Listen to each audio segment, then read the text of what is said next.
Hello student, we will start with chapter number 3, Humidity and Clouds. In this video, we will discuss about humidity and the terms related to it.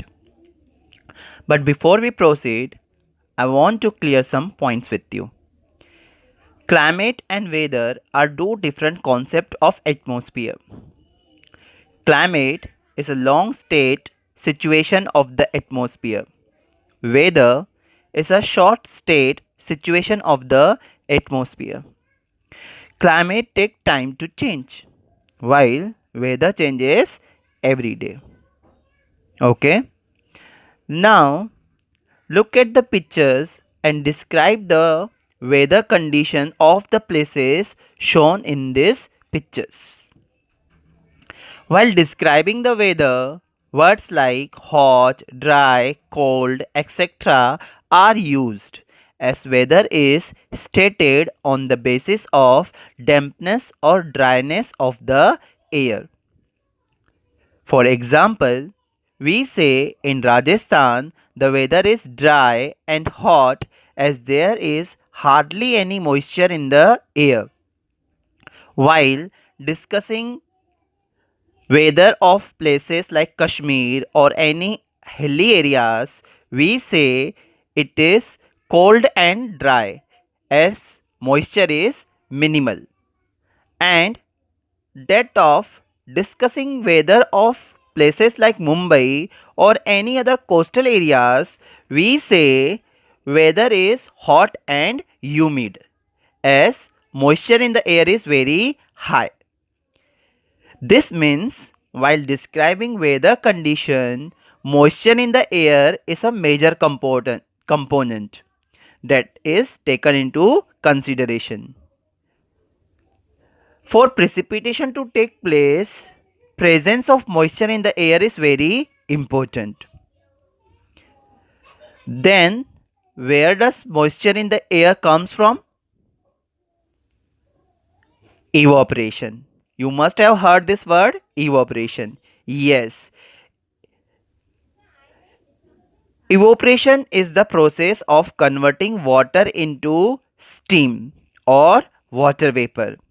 Because of sun's heat, the water on the earth gets converted into water vapor. The process of evaporation depends on the dryness, temperature, and the speed of the wind. More is the evaporation, more will be the moisture in the air, and less will be the evaporation, less will be the moisture in the air. So student, moisture is one of the important component of the air. Talking about humidity, it is the proportion of water vapor in the air. The dryness or dampness of the air depend on the proportion of the water vapor. Means during monsoon, water vapor is high, so we say air is humid.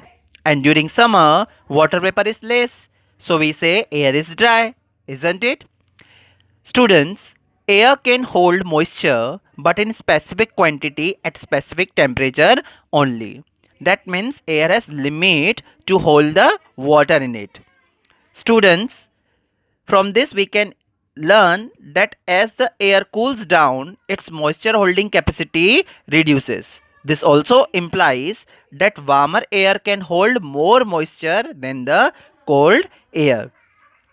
Student, at a certain temperature, the moisture holding capacity of air becomes equal to the proportion of moisture present in it. This condition of air is called saturation of the air. This means that at certain temperature, the capacity of the air to hold the moisture becomes equals to the water vapor, that is moisture in it. So it gets balanced. That means we can say air gets saturated. Okay, this can be understood from a activity. For this you have to take one tray which should have holes in it, and then you have to keep a sponge in it, and then you have to pour the ladle of water one by one on it. You will see that the water is being absorbed by the sponge, But after some time, when goes on increasing the number of ladle, you will see that water start tickling out of it. This implies that its capacity to hold water is over. Similarly, same phenomena take place when the amount of water vapor get balanced to the capacity of the air in the atmosphere, air gets saturated.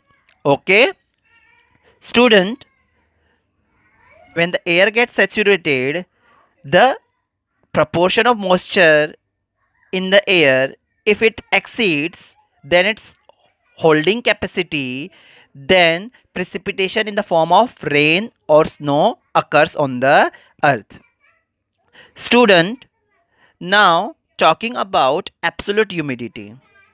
The amount of water vapor in 1 cubic meter of air is the absolute humidity of the air. To understand this, have a look on the picture. You can see two bottles of the same size, right? Now in one of the picture the water vapor is less, and in other bottle the water vapor is more. This implies that the current amount of water vapor in 1 cubic meter of air is the absolute humidity of the air. For example, in first bottle the amount of water vapor is 15, so that is the absolute humidity of that 1 cubic meter of air. And if you see in the second bottle, the amount of water vapor is 30 gram per meter. That means that is the absolute humidity of that air. Okay, now absolute humidity is higher in the equatorial areas, while it reduces as we move towards the poles. The distribution of land and water on the earth and the seasons also affect the absolute humidity. Talking about relative humidity.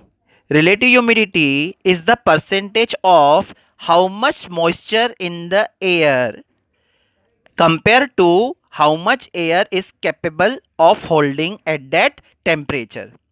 That means we can say that relative humidity is percentage which shows the amount needed for the saturation of the air at the same temperature and of the same volume.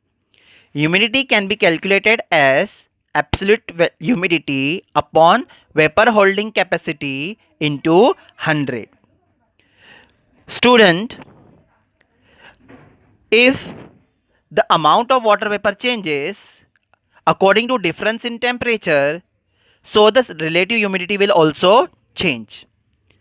Generally, relative humidity is more in morning at night. Why? Because in morning and night the temperature is low. So we can say when the temperature is low, relative humidity is high. Okay, and when the temperature is high, relative humidity is less. Okay, I hope so that you have understood this concept very well. In the next topic, we will discuss about